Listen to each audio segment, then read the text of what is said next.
Today is day 5. Look how far you've come. I am so proud of you and of me for being here and doing this work. I'd like you to take a moment and think about just how you showed up for yourself this week through journaling, even and especially if you did it in a way that felt imperfect to you.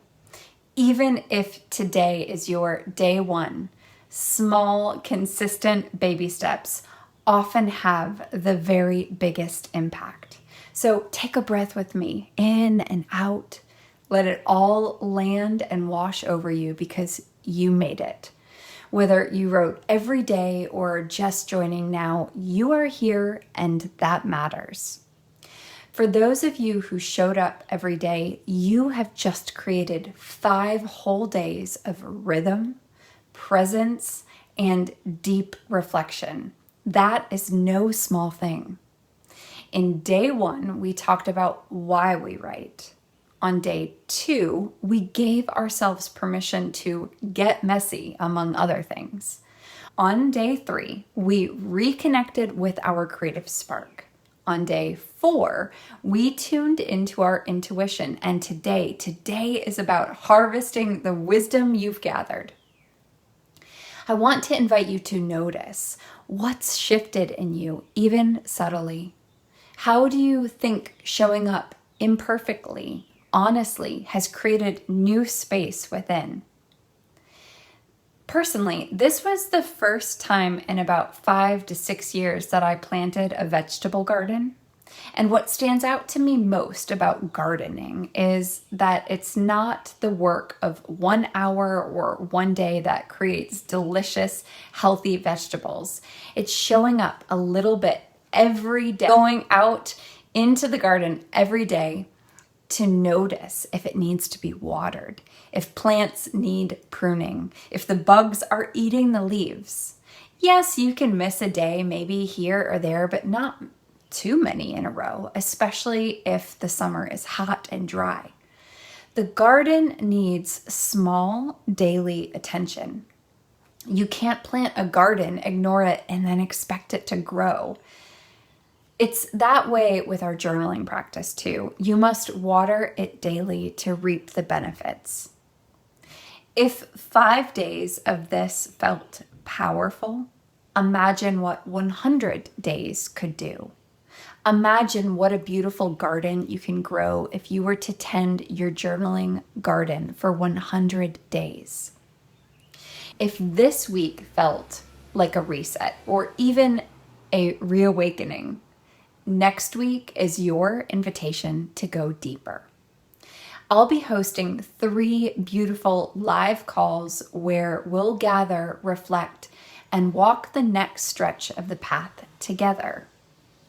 Your journaling doesn't have to be just one seed you planted and walked away from when this week stops.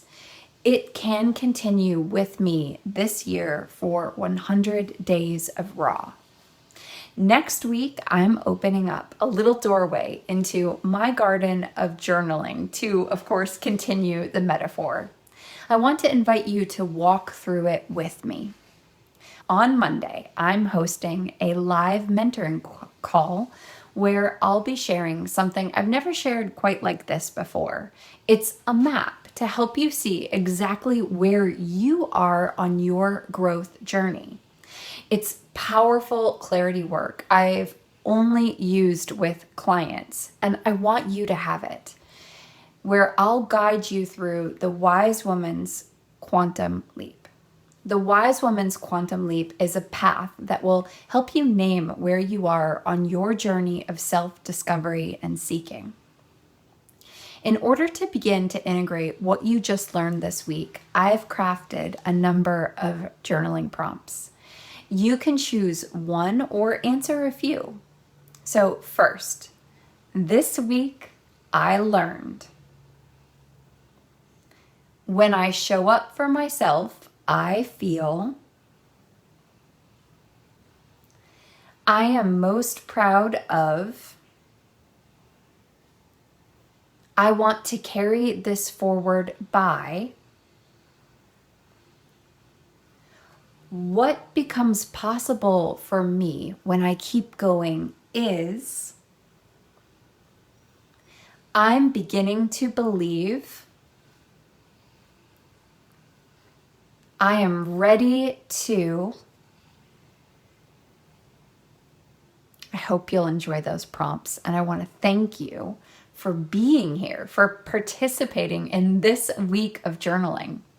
The ripple effects of showing up for yourself often have a beautiful butterfly effect. Please comment on today's video and let us know what felt possible for you because of journaling this week. As I said, next week I'll be hosting 3 live calls to help you prepare to take this work deeper, to help it have a lasting effect in your life. And I'll be inviting you to join us for 100 days of raw. I'd love to see you on the live calls Monday, Wednesday, and Friday that will happen at 12 p.m. Eastern Time. Look out for the emails inviting you to join us next week. If this helped you reconnect with your voice, imagine just what could be possible when you keep showing up for yourself. These 3 calls next week are free. They're not trainings, they're sacred gatherings. And if you can, you're not going to want to miss the live experience. They are your time to tune in, check in, and step further into your unfolding path.